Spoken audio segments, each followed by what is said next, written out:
Este é o podcast Fora da Política Não Há Salvação. A versão em áudio do canal do YouTube Fora da Política Não Há Salvação, produzido por mim, o cientista político Cláudio Couto.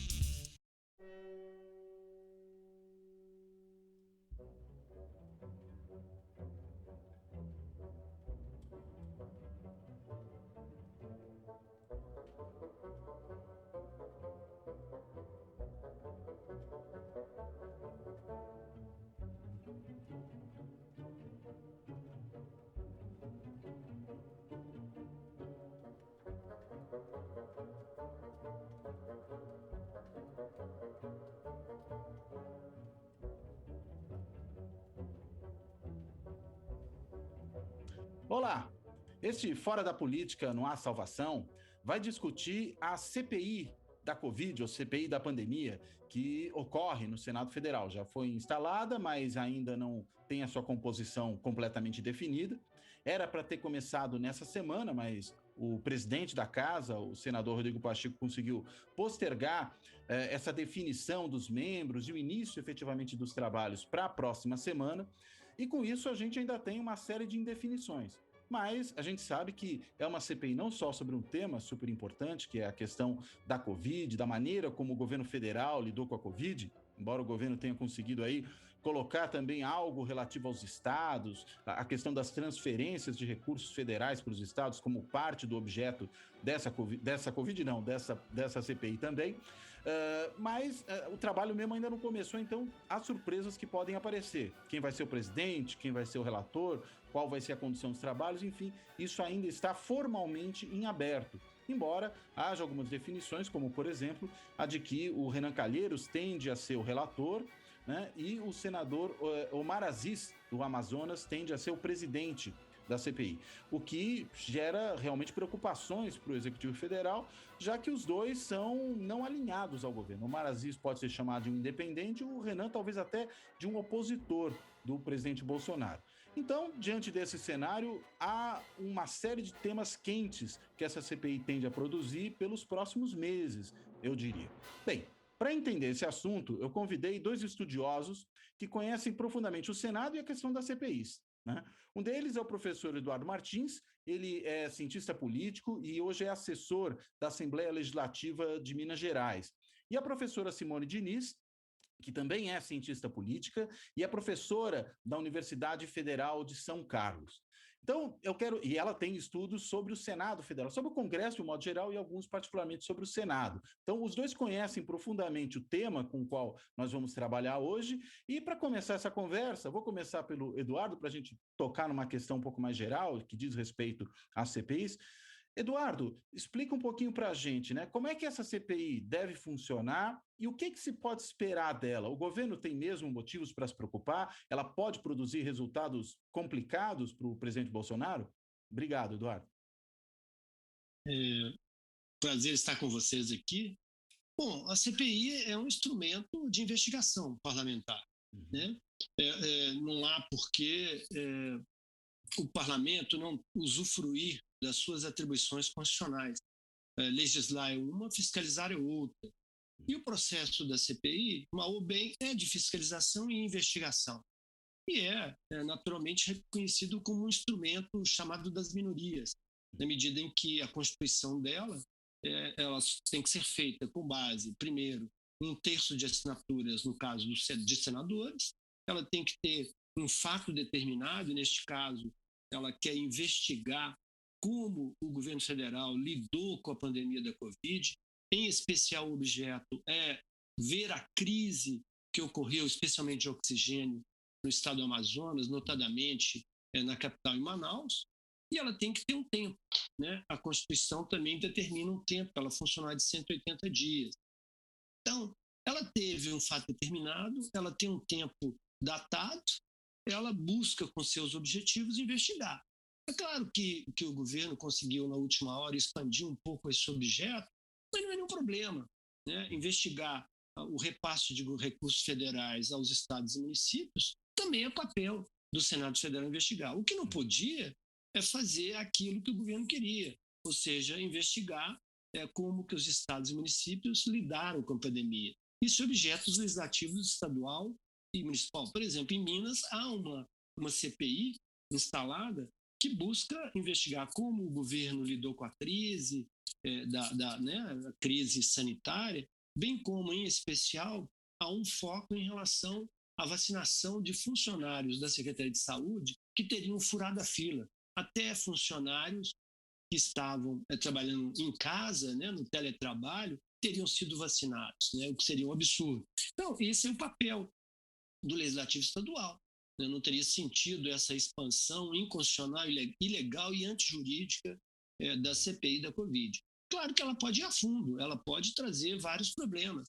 A CPI, por exemplo, de Brumadinho, em Minas Gerais, que investigou aquela tragédia criminosa da Vale na cidade de Brumadinho, ela gerou um relatório muito vasto, um documento muito potente, que ele serviu em boa medida para o Ministério Público e para as polícias civil e federal lidarem com seus inquéritos e ajuizar as ações.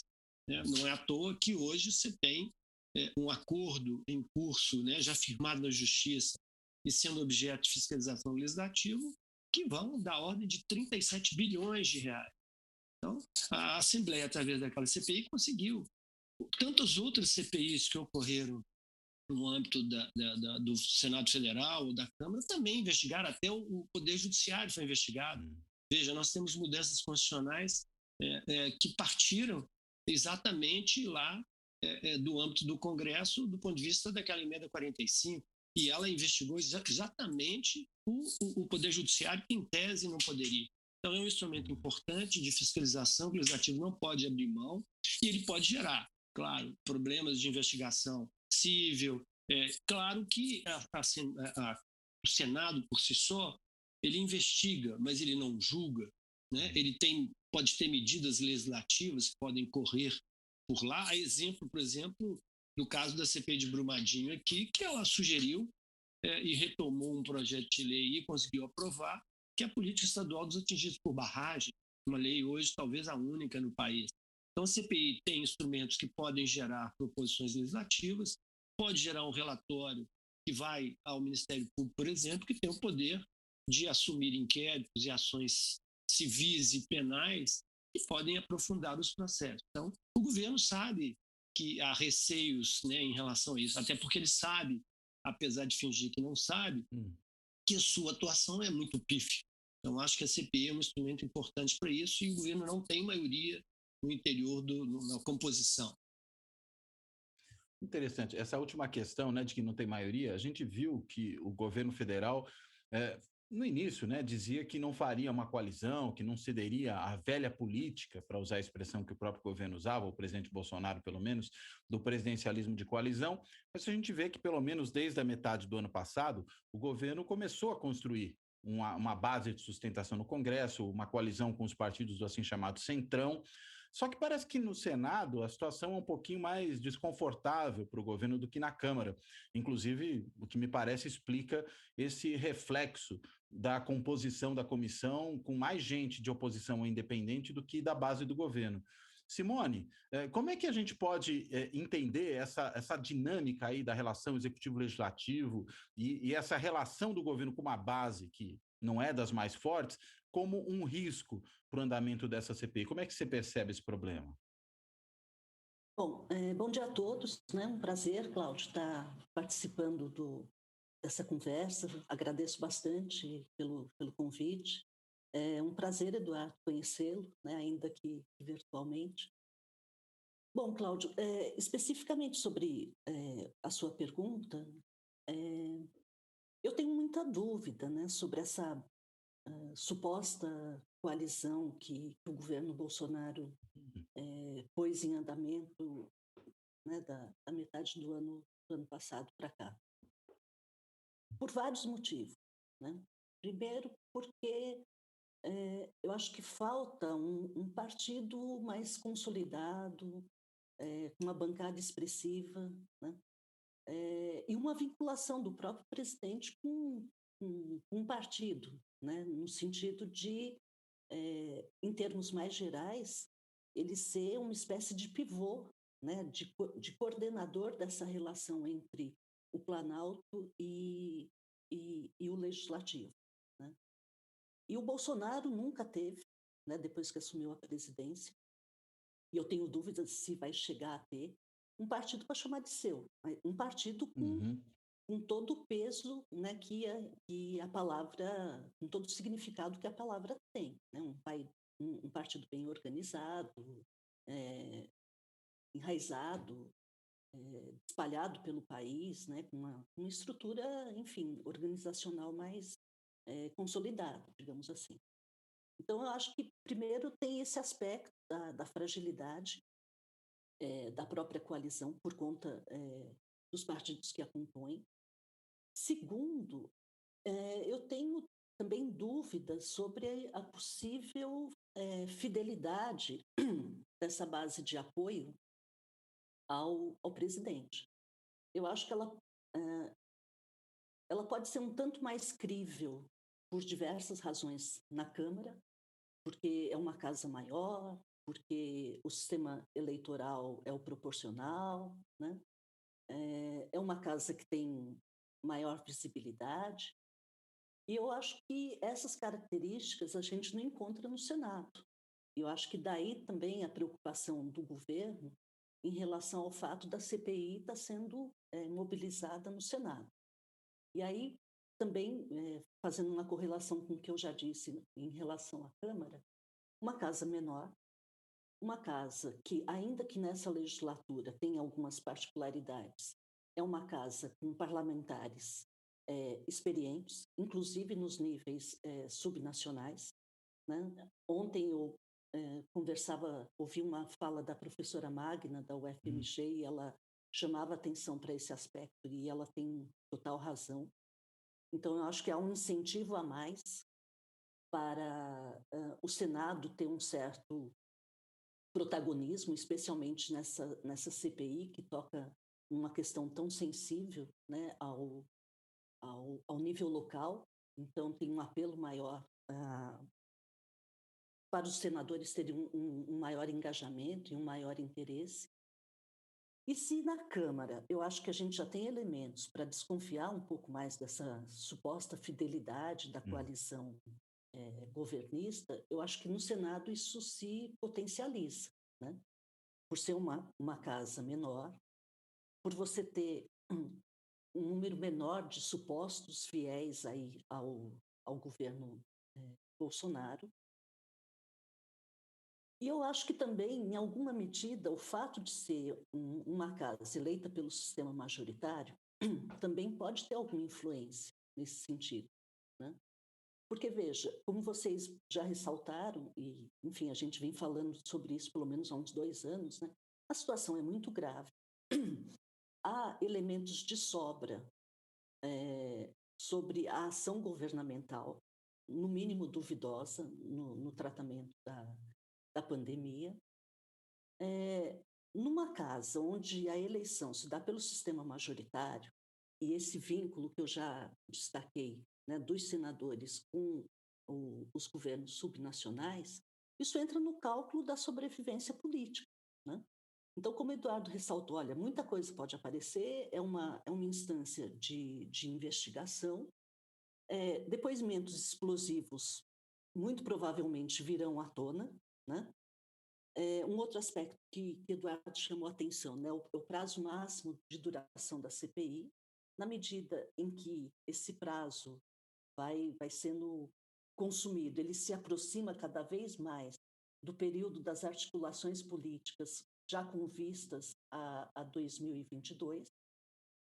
Então, me parece que o cenário ele vai ficando assim, um cenário bastante desconfortável, digamos assim, para o governo.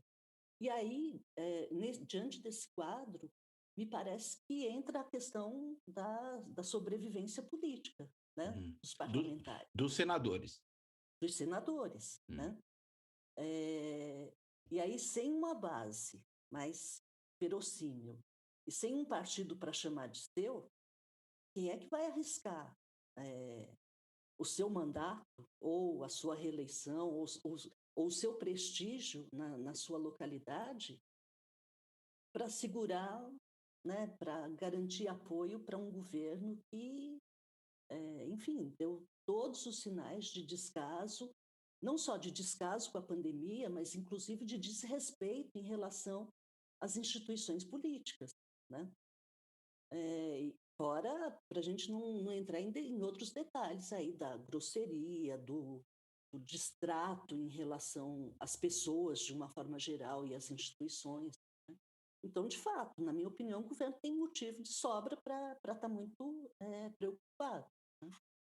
Eduardo, uma questão que me parece importante é o papel do presidente do Senado nesse processo, né? Nós vimos aí que o presidente Rodrigo Pacheco, ele procrastinou pelo tempo que conseguiu a instalação dessa CPI, apesar dela ser esse direito da minoria, tinha até já decisão do Supremo nessa mesma direção. Foi obrigado pelo Supremo, né, a instalar a CPI, e evidentemente isso produziu uma reação iracunda do presidente Bolsonaro, né, que atacou o ministro Barroso, que foi quem deu a decisão primeiro de forma liminar, mas ela acabou sendo confirmada pelo plenário do Supremo. Agora, seria interessante entender o seguinte, e agora, só para fazer o gancho, né, o presidente Rodrigo Pacheco, ele também resolveu postergar por mais uma semana o início dos trabalhos, né? Ele produziu aí uma decisão que procrastinou mais um pouquinho, não sei até se isso compromete o prazo, né? Se os 90 dias começam a contar a partir do início dos trabalhos ou a partir da instalação, isso é até uma questão que seria interessante ver se a gente sabe como é que é. Agora, a questão mais importante, o presidente Rodrigo Pacheco, ele pode atrapalhar de forma importante o trabalho dessa CPI ou ele não tem muitos instrumentos para isso? Não, eu acredito que ele abusou do poder.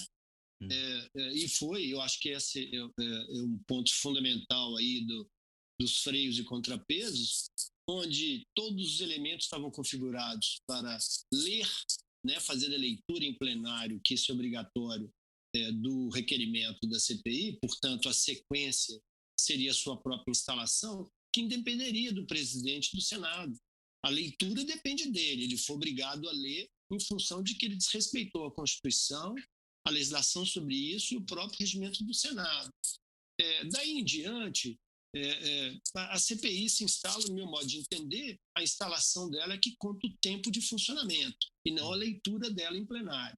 Porque, na verdade, a CPI, no primeiro momento para instalar, é o mais idoso dos senadores que a presidirá, a escolha será do presidente, do vice e do relator, como você disse, há um certo acordo, tudo tende a ser cumprido nessa direção. E daí em diante, eu não acredito que nem o presidente, nem a mesa, nem o Senado tem controle sobre a CPI. A CPI tem sua autonomia de funcionamento, tem suas regras estabelecidas no regimento do Senado e ela funcionará. Você pode ter questionamentos, por exemplo, ao longo dos trabalhos, que aquelas pessoas não queiram atuar, responder perguntas nenhuma, através de seus advogados, e dizer que podem permanecer em silêncio por um princípio constitucional que é não criar provas contra si.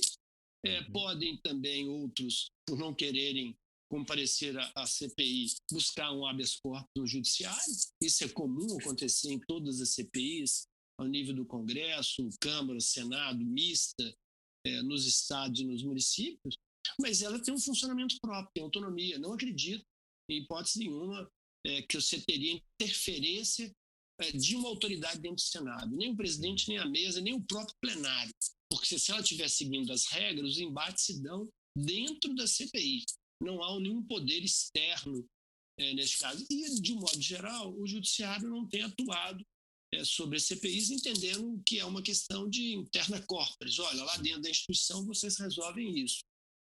E, como se diz, né, há um ditado, todo mundo sabe quando começa uma CPI, não sabe como ela termina e em que condições ela terminará.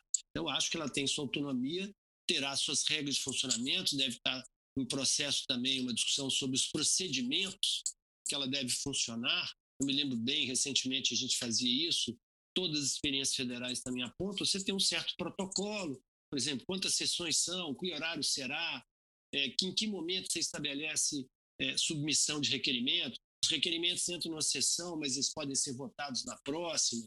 Enfim, tem uma certa regra.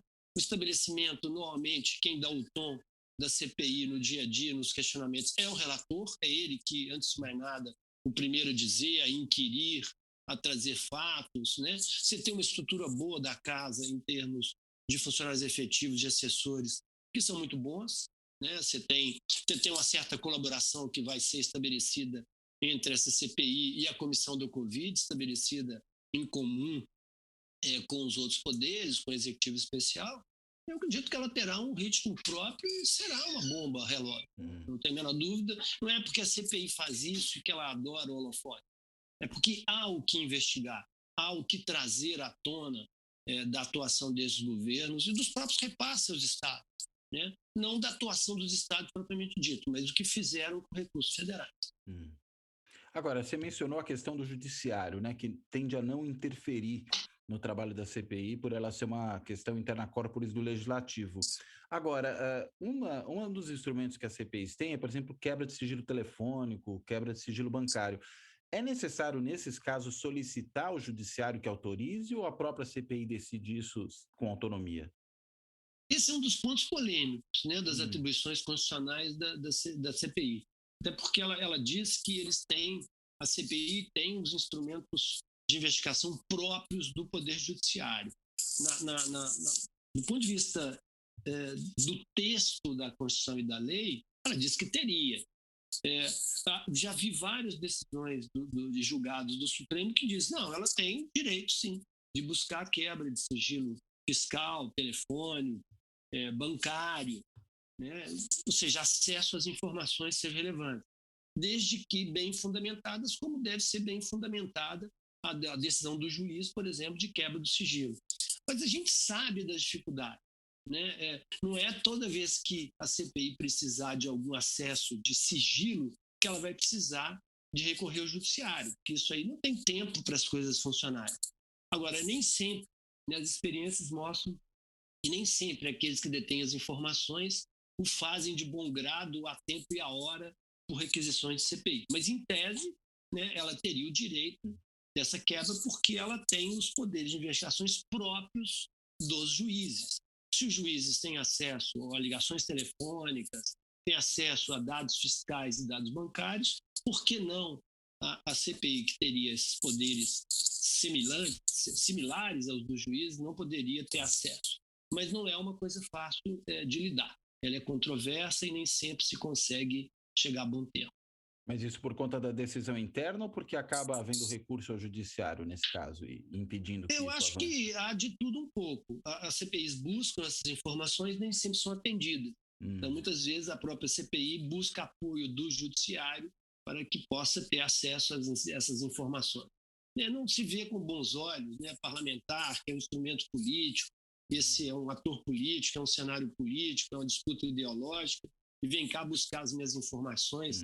A gente não teve dificuldades aqui recente na CPI de Brumadinho para ter acesso a uma série de coisas, nem dificuldade, por exemplo, com os inquéritos policiais civis, federais do Ministério Público, nós tínhamos acesso e olha que processo que está em curso. Inquéritos são coisas que não têm contraditório, não é necessária a presença de advogado, e nós, na CPI, claro, com cuidado com documentos assinados, sala-cofre, é comum, né, que você tenha acesso e haja colaboração dos diversos poderes e órgãos e mesmo empresas concessionárias a ceder essas informações. Bom. Simone, o Eduardo chamou a atenção para o fato de que a CPI tem a sua dinâmica própria e que aí o poder do presidente da casa não vai ser tão grande uma vez que ela se instale. Né? A gente sabe aí que nas relações executivo-legislativo, e particularmente no funcionamento interno do legislativo, os presidentes das duas casas têm um papel importante do ponto de vista de agenda. Né? Acho que, sobretudo, o presidente da Câmara, já que os projetos de lei do Executivo entram pela Câmara e aí, consequentemente, ele tem um papel importante. Agora, uma outra coisa relacionada a essa dinâmica da relação entre os poderes e do funcionamento interno das casas diz respeito a o quanto uma CPI pode produzir tumulto naquilo que diz respeito à agenda, digamos, normal do governo. Né? Tanto que todo mundo fala, não, se a gente começar a CPI não vai poder aprovar uma série de projetos de lei importantes, um monte de coisa vai ficar parada, nós temos assuntos, até o Rodrigo Pacheco dizia isso, né? Nós temos assuntos mais importantes para tratar durante a pandemia, a CPI vai desviar o foco. Você acha que a instalação da CPI tem realmente essa capacidade de perturbar o processo decisório no legislativo naquilo que diz respeito à agenda substantiva e não apenas a uma discussão de um inquérito sobre o governo? Ela acaba produzindo uma paralisia legislativa? Isso faz sentido? Eu acho que faz especialmente sentido para esse governo. Hum, E não é por conta da instalação da CPI propriamente dita, né? Eu não tenho acompanhado assim, em detalhe, como já fiz em momentos anteriores da minha vida de pesquisadora, acompanhamento do trâmite das proposições legislativas, né? Mas a impressão que eu tenho, e aí uma impressão mais como, enfim, leitora, né, de jornal, alguma coisa assim, o executivo, primeiro, ele tem enviado uma quantidade muito menor de proposições quando uhum, comparada com os outros presidentes, né? Daí, inclusive, ter aberto margem para um certo protagonismo do legislativo no que diz respeito não só uma maior aprovação de leis originárias, né, dos parlamentares, quanto também uma iniciativa propositiva sobre questões muito importantes, né? Eu tenho hum. acompanhado um pouco mais de perto a atuação do legislativo na apresentação de proposições sobre a Covid, e é impressionante assim a quantidade de coisa relevante, importante que os parlamentares estão Uhum. propondo, né? Então, eu acho que tem esse potencial, mas também por uma escolha, digamos assim, da presidência da República, né? Quer dizer, uma escolha, não sei em que medida deliberada ou uma falta de compreensão, né? Eu volto a bater na tecla da compreensão do papel da presidência na coordenação, inclusive, Hum. dessa agenda legislativa em parceria com a presidência das mesas e os líderes partidários. E também um outro aspecto que também a Magna relembrou ontem é o fato do executivo ter uma série de recursos administrativos para produzir legislação que lhe interessa, né? Hum. Eu acho que esse aspecto parece que está ficando mais evidente no governo Bolsonaro, mas na verdade eu sempre tive dúvidas, né? Porque assim há muito tempo trabalhando com a agenda legislativa e tal, eu sempre tive dúvidas sobre o papel de legislador do executivo via atos administrativos, né? Hum. Enfim, em algum momento da vida eu sempre esbarro em algumas políticas públicas específicas e, enfim, acho que você também já deve ter Uhum. tido esse start, no sentido de, olha, tem muita coisa que atinge assim, muito diretamente o cidadão comum, né? Em termos de políticas públicas, que não passa pela agenda do legislativo, Uhum. né? Não passa por deliberação do Congresso, passa por ato administrativo. Decreto, E portaria, né? decreto, portaria, instrução Uhum. normativa, né? Em um momento da vida eu acompanhava um pouco mais de perto É. mudanças na legislação do trabalho, né? E para isso, né, me chamava bastante atenção. Mas, enfim, não é uma área que eu tenha me dedicado como pesquisador e tudo Uhum. mais. Então, me parece que é isso, assim, claro, essa CPI tem um potencial, por todos os motivos que a gente está enfatizando a todo momento, né? Mas também tem essa escolha ou esse direcionamento que o governo deu em primeiro, parece, a impressão que eu tenho é que o que ele Uhum. manda para a deliberação do Congresso, ele manda e acha que está de bom tamanho simplesmente enviar, e o problema não é mais meu, o problema é do Hum. Congresso, né? Então, assim, falta uma percepção da sua capacidade de liderança mesmo, né? De Hum. coordenador político. E o que eu tenho visto, acho que no final do ano passado para cá, que o governo despachou uma série de projetos, né, que ele próprio anunciava como prioritário, mas a gente não vê, enfim, uma movimentação por parte do Planalto no sentido de dar um bom encaminhamento. Hum. E aí eu acho que para dar um exemplo, eu particularmente fiquei bastante surpresa com a indicação da presidente da Comissão de Constituição e Justiça na A Câmara. Bia Kicis, né? Sim, porque, enfim, eu já recentemente, né, fiz um trabalho sobre, em cima dessa discussão da renovação da Câmara, do Congresso, de uma forma geral, nessa última legislatura, e eu fui tentando mapear quem ocupava cargos de liderança, né, de presidência, né, de presidência da mesa, presidência das comissões e tal. Então, de fato, assim, a gente teve uma certa renovação, digamos assim, no Congresso Nacional, mas quem ficava na casa tinha muita clareza que determinados cargos são fundamentais. Então, aí, para trazer para esse governo, né? A Comissão de Constituição e Justiça, todo mundo sabe que é uma Constituição fundamental, você não pode deixar Uma comissão, né? estrategicamente... Oi? Uma comissão fundamental. Uma comissão fundamental. Isso. É que você tinha falado uma Constituição fundamental. Ah, não, desculpe, uma comissão fundamental. Isso. É que me surpreendeu, primeiro pensando inclusive nos outros governos, né? Quer dizer, da redemocratização para cá, todos os presidentes, com alguma noção sobre o que é o jogo político, comandava as mesas diretoras e fazia qualquer coisa lícita, né, dentro das regras do jogo, para segurar a comissão, para manter a Comissão de Constituição e Justiça e pelo menos a Comissão de Finanças. Né? Isso assim, de Sarney a Dilma, a Temer, etc. Quando veio a possibilidade da Bia Kicis ser a presidente da Comissão de Constituição e Justiça, eu falei, não é possível, isso não vai acontecer. Né? Pela importância da comissão e por imaginar, bem ou mal, no Congresso você tem políticos experientes, né? Mesmo dentro dessa base governista aí do Bolsonaro.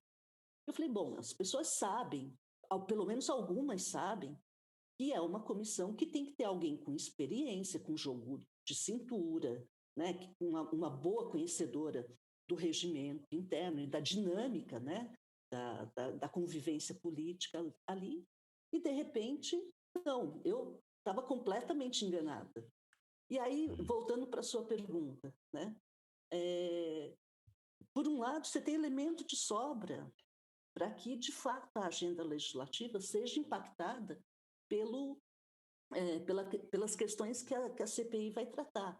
Mas, veja, por outro lado também, quem tem uma agenda de propostas de políticas para implementar, parece que também ou não está, de fato, preocupado com a implementação dessa política, ou é de uma incompetência astronômica, né? No sentido de gerenciar essa relação entre as casas legislativas. E ainda tem uma terceira possibilidade, que eu acho que não dá para descartar. É a pessoa ser tão... despirocada? Né, digamos assim, do que é o mundo real, e acredita que eu sou presidente, eu posso tudo. Né? Assim, tudo bem que isso fica muito evidente no Bolsonaro, eu acho que a gente já teve alguns presidentes em alguns momentos que também teve, né, essa alucinação momentânea. Felizmente conseguiram agir em tempo de falar, opa, não é bem assim. Né? Então, eu acho que tem essas três possibilidades aí. Agora, talvez a gente não possa colocar na conta só da CPI uma possível paralisia na agenda legislativa. Quer dizer, tem a ver com a estratégia que esse governo adota, né? Eu lembro quando o Bolsonaro mandou os primeiros projetos para o Congresso, que ele dizia algo como, olha, agora eu já mandei, o problema não é mais meu, agora o Congresso tem que aprovar. Abdicando disso que você chamou a atenção, Simone, que é um papel fundamental do presidente da República como coordenador do trabalho legislativo, mas, claro, também como coordenador de uma coalizão, que ele também não tinha, né, nesse momento. E acho que tem um outro dado, né? Não sei se você concorda, mas o Bolsonaro, ele foi, ao longo dos seus 7 mandatos, um deputado completamente marginal no processo legislativo. Né? Às vezes as pessoas chamam ele de outsider, e eu falo, olha, mas 7 mandatos, todos os filhos na política, é difícil dizer que ele é exatamente um outsider. Agora, um marginal ele é. Né? Quer dizer, alguém que sempre desempenhou um papel secundário no processo político, foi candidato a presidente da casa, teve 4 votos dos 513, todo esse período jamais foi presidente de uma comissão, jamais foi líder de bancada, jamais relatou um projeto de lei importante. E talvez essa marginalidade do Bolsonaro como deputado explique um pouco, né, dessa incompreensão ou talvez desse desdém que ele tenha em relação ao funcionamento do legislativo e aquilo que se exige do presidente da República numa situação como essa. Você não acha que é por aí? Eu acho. Desdém e total desinteresse, assim, uma coisa meio oportunista, assim, de, eu consigo ser eleito, talvez oportunista, mas assim, eu vejo com uma certa irresponsabilidade, né? Eu vejo que quando alguém se propõe a ser um representante político, você tem mais ônus que bônus, ainda que tenha algum bônus, né? Mas, primordialmente, você tem que ter um senso de responsabilidade, de seriedade com o trabalho, que me parece que o atual presidente não tinha, né? Enquanto deputado. Eu acho que fez escola, porque parece que os filhos vão no mesmo caminho, né? Então, assim, um desrespeito, né, generalizado com a instituição, com o trabalho, com o serviço público, né, com os impostos que todo mundo paga para poder manter essas instituições. Então, assim, triste e vergonhoso. Esse é o meu sentimento. Né? Bom. Eduardo, uma pergunta em relação a uma coisa que você levantou também. Você mencionou o fato de que, enfim, é impossível que a CPI, do ponto de vista constitucional, investigue estados e municípios, mas aí vai se focar nos repasses. Primeiro, eu queria entender até que ponto essa investigação sobre os repasses e, eventualmente, sobre a utilização deles. Eu lembro que a CGU, por exemplo, avaliava recursos que eram transferidos para os municípios, né, por parte do governo federal, na forma de convênios e tudo mais. A CPI, a minha dúvida é, ela pode atuar mais ou menos dessa maneira, ou ela tem um poder a mais do que esse que a CGU tinha? Essa é uma questão. E a segunda, relacionada a essa, se o Renan Calheiros, de fato, se tornar o relator dessa CPI, e houver essa investigação sobre repasses aos estados, bem, um dos estados é Alagoas, estado do qual ele provém, e, por coincidência, que tem o seu filho como governador, né? Como é que fica um relator de CPI tendo que avaliar o caso de repasses feitos ao estado governado pelo filho? Isso não gera um conflito de interesse grave? Sobre esse primeiro aspecto, quer dizer, eu não me lembro de CPIs da Câmara, do Senado, ou CPI mistas, que buscassem investigar repasses de recursos federais a estados e municípios. Eu me lembro, sinceramente, não me lembro de coisas dessa natureza, que boa parte dos objetos das CPIs anteriores, eles são de âmbito nacional. Né? Eles não, seja, por exemplo, a questão dos bingos, a questão da justiça do trabalho, os prédios, as construções, e elas, inclusive, geraram depois emendas constitucionais do caso do Poder Judiciário, aí, além de muita polêmica, se pode ou não pode investigar judiciário, elas desembocaram em legislação. E, então, tem a ver com o tema anterior que você colocava. Mas a CPI paralisa coisa nenhuma. A CPI tem um número de membros, seus suplentes, ela tem uma dinâmica própria ali para o seu funcionamento. E muitas vezes busca não coincidir com ações de plenário ou de outras comissões que os membros estão. Então, ela não impede absolutamente nada o andamento. Isso é experiência vasta, federal, estadual e municipal. Nem pelo clima? Até por...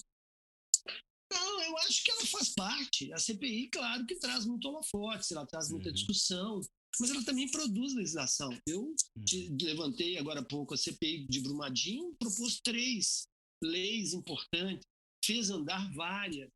E uma delas é que estava parado desde 2015 em Minas Gerais, que é a política estadual dos atingidos por barragem. A primeira lei estadual, num processo em que você tinha essa proposição de lei foi aprovada em dezembro, sancionada em janeiro, em plena pandemia. Mas ela funcionou Minas como um Gerais, desengripante decisório, vamos dizer assim. exatamente, né? Essa proposição de lei era 2015. Ela conseguiu andar depois da CPI, então você também tem que ver que ela facilitou esse escoamento.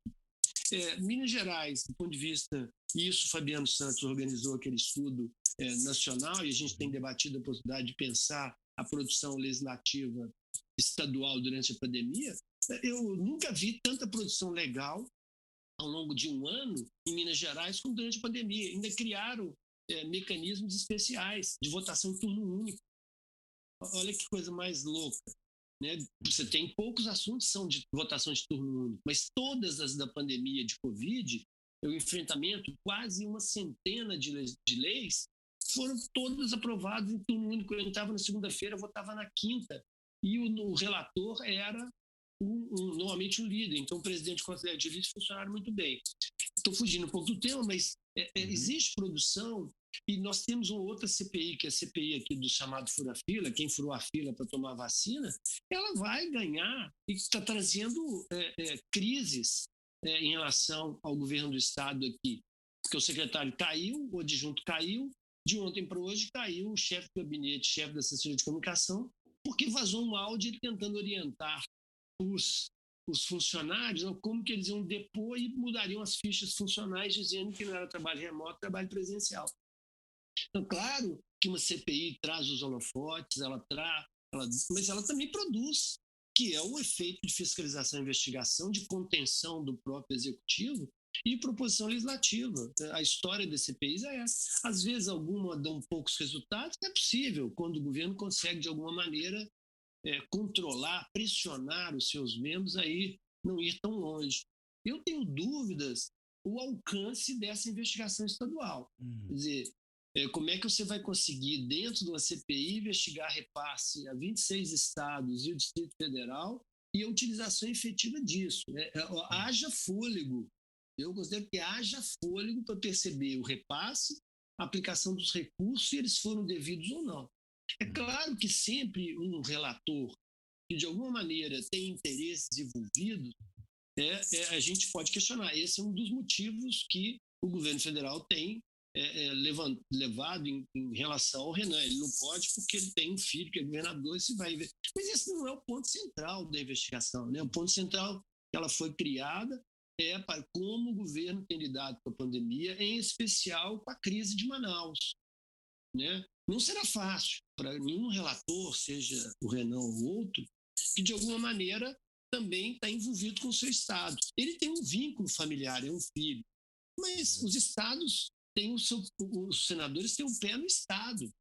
Então quer dizer que os senadores que estão dentro da CPI, eles vão atuar de forma mais rigorosa se o seu governo de estado for de oposição, se eles estiverem em campos opostos. Se for aliado, ele tenta conter. E se for aliado e mais ainda um familiar, aí é que não aparece nada. Aí não tem jeito. Né? O mecanismo da suspeição, do mecanismo do impedimento, que vale o Código de Processo Civil, o Código de Processo Penal, para um juiz, né? Ele deveria valer também para um desses aí. Não é fácil conduzir uma investigação, ver onde você tem um envolvimento familiar, ou de oposição, ou de inimizade, claro que ela pode comprometer. Há que se tentar conter esses desvios, o relator não tem todo esse poder, né? A CPI tem vários membros, tem assessoria técnica. É possível ver problemas e eles aparecerem mesmo em campos opostos para pegar inimigos, ou de amigos, ou de familiares.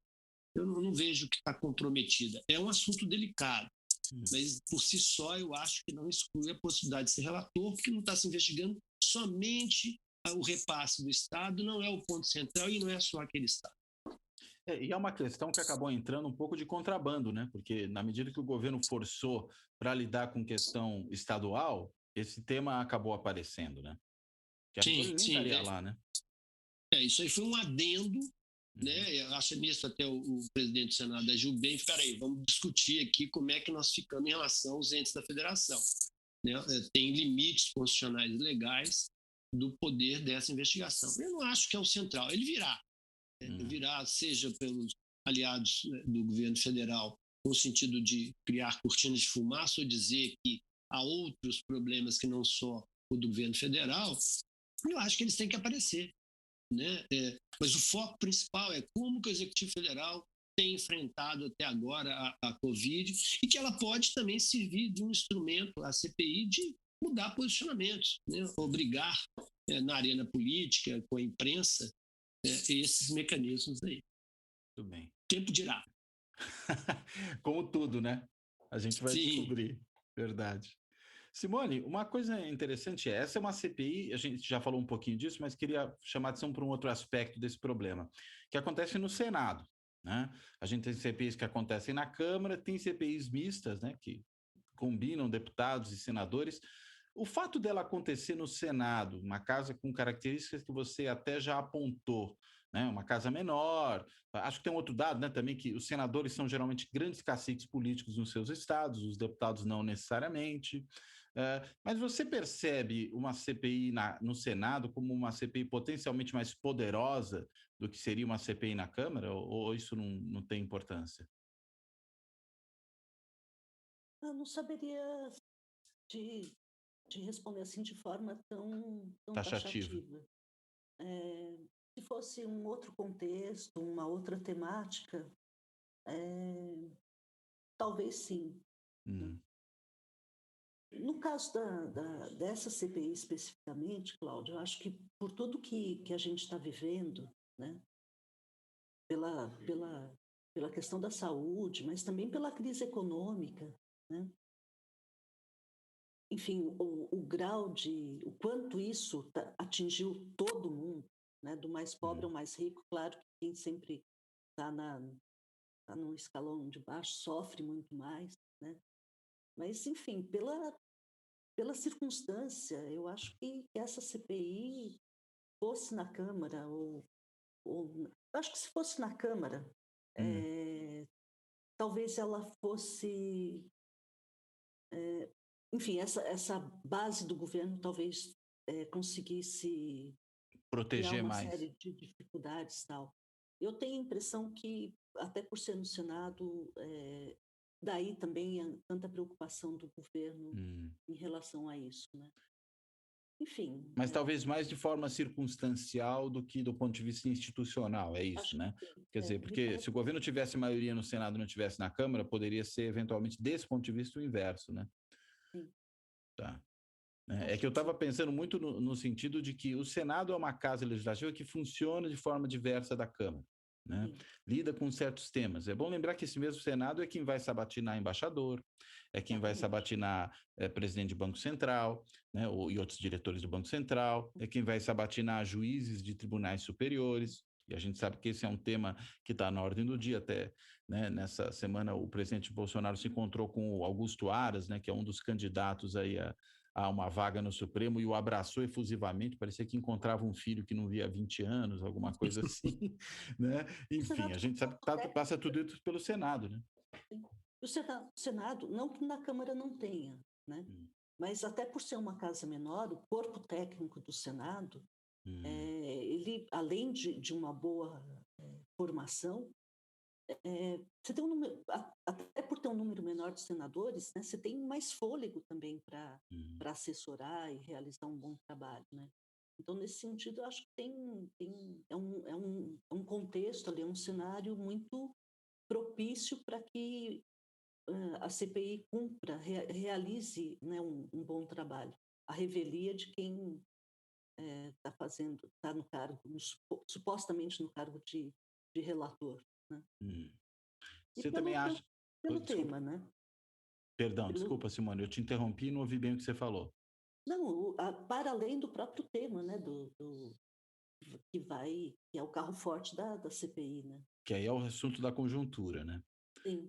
Eduardo, você acha que faz muita diferença CPI na Câmara, CPI no Senado? E aí você conhece também no nível estadual, né? Como que elas estão funcionando? Tem trabalhado muito próximo às CPIs aí no estado de Minas Gerais. Faz muita diferença a casa legislativa em que essa CPI acontece? Eu não acredito, não.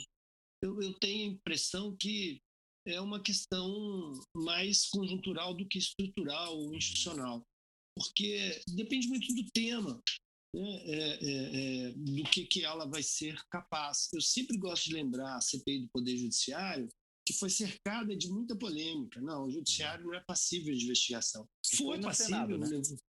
E foi no Senado. Então, e surgiu efetivamente uma série de coisas, uma série de problemas. Olha lá o que havia na Justiça do Trabalho de São Paulo, em tantos outros locais, né, enriquecimento ilícito, licitações equivocadas. E ela trouxe a emenda constitucional 45 com uma série de mudanças no Poder Judiciário. Nós tivemos as emendas lá que constituíram o CNJ, o CNMP, órgãos que passaram a ter, né, um certo controle sobre a atividade judiciária do ponto de vista administrativo e sobre a atuação dos procuradores e promotores. O CNMP tem um papel hoje fundamental, o CNJ teve um papel fundamental.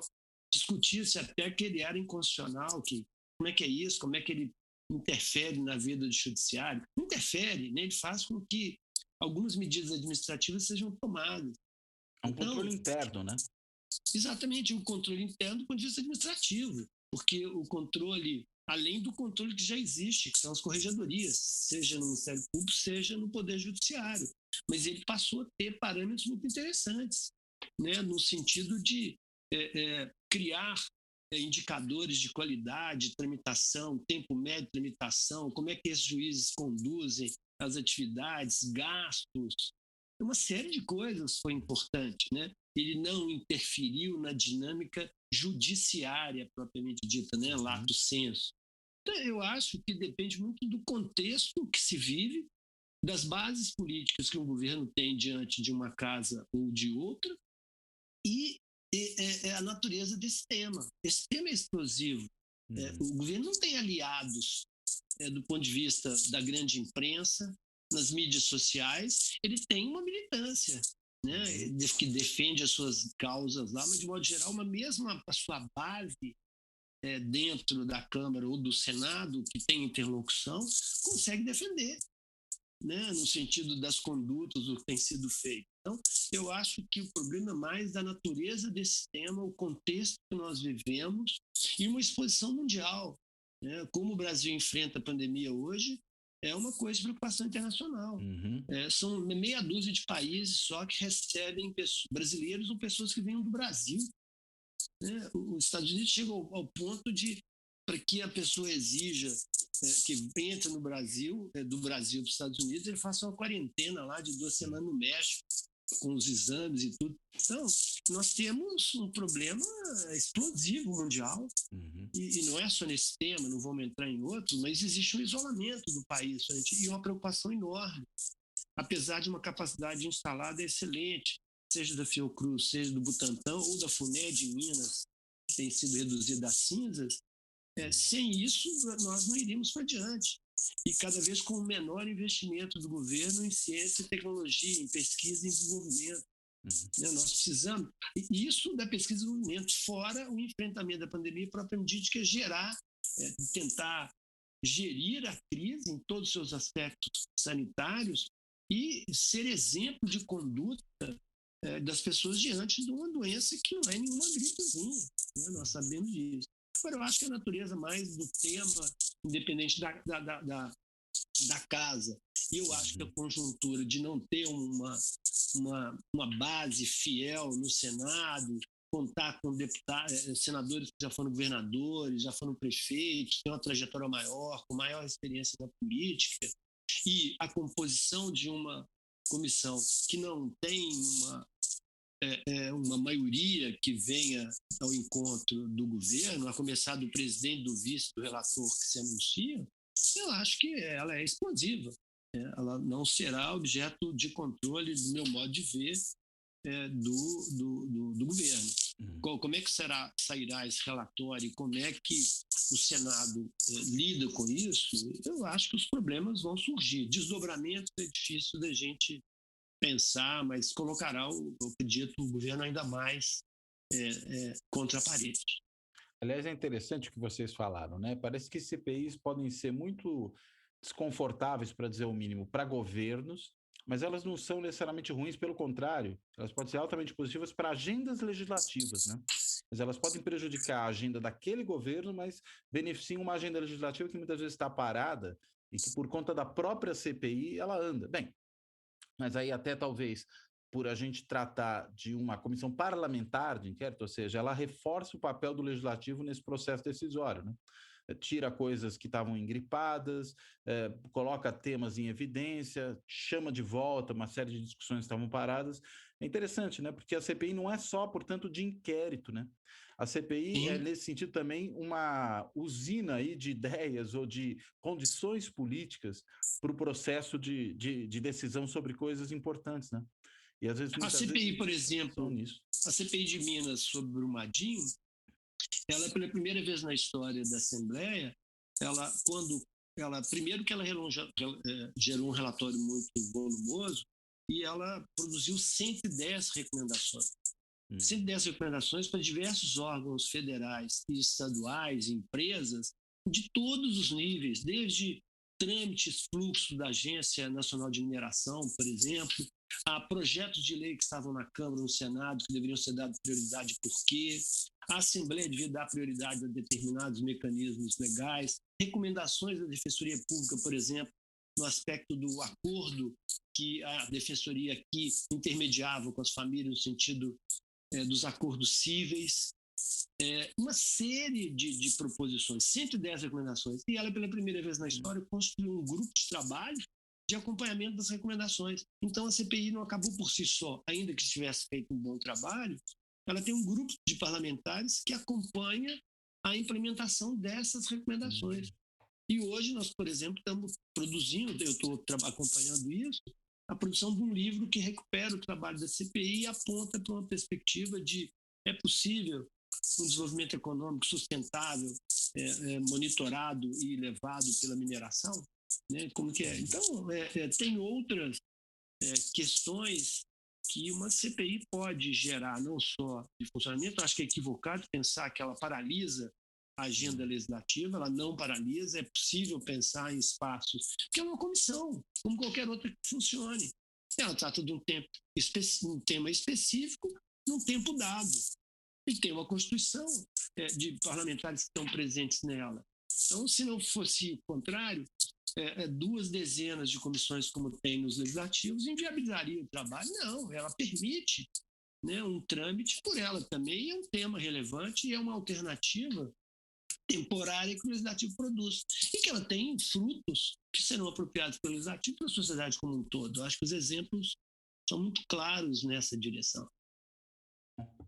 Muito bem.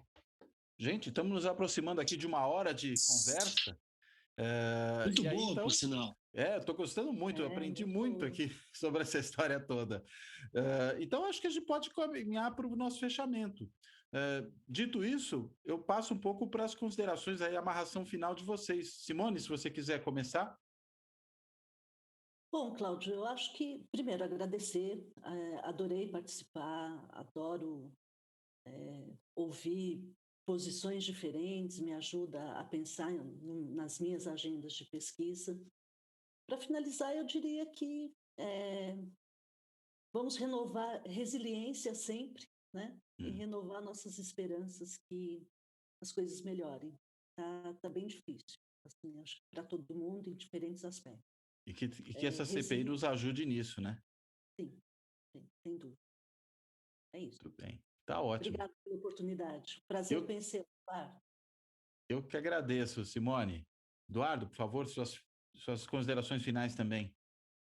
Obrigado aí pela oportunidade, viu, Cláudio?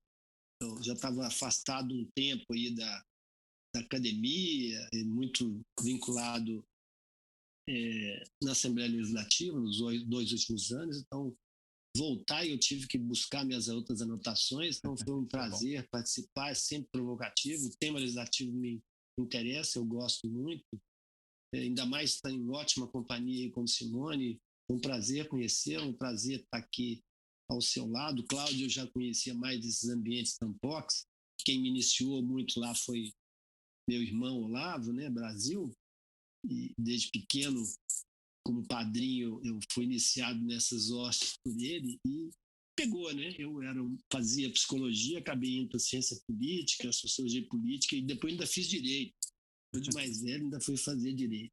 Então foi ótimo.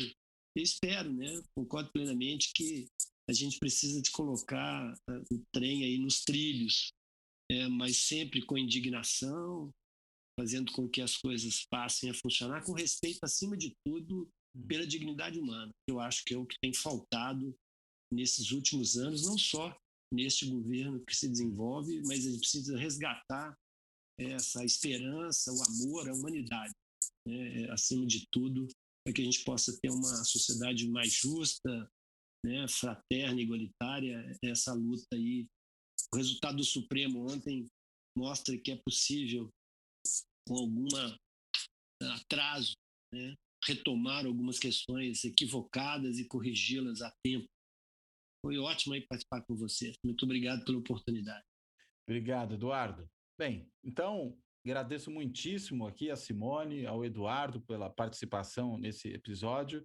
Vamos ver aí o que essa CPI nos guarda. Lembrando que tem um fenômeno novo aí, que é uma entrevista bombástica do secretário de comunicação do governo federal, né, do Weingarten, em que ele tenta jogar, pelo jeito, o general Pazuello aos leões.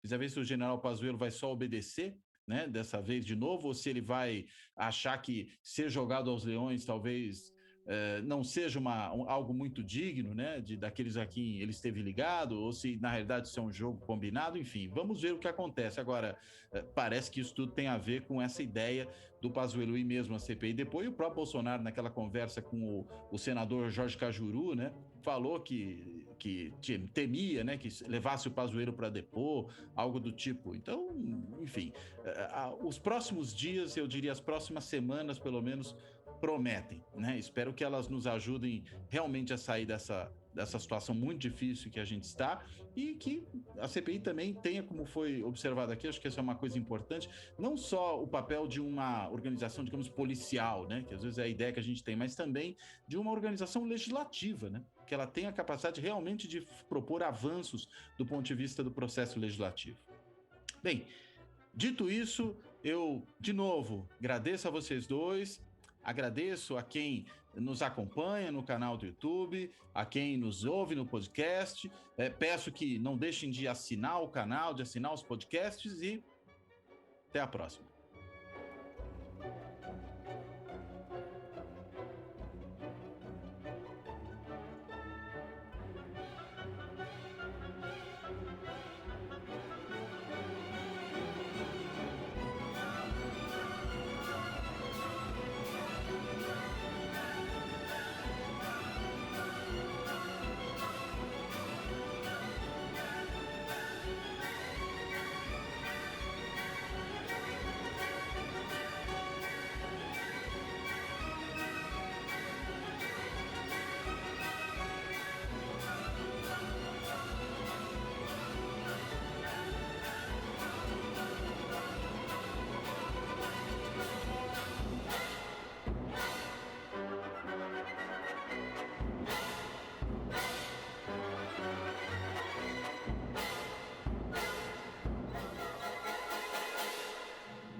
Fora da política, não há salvação.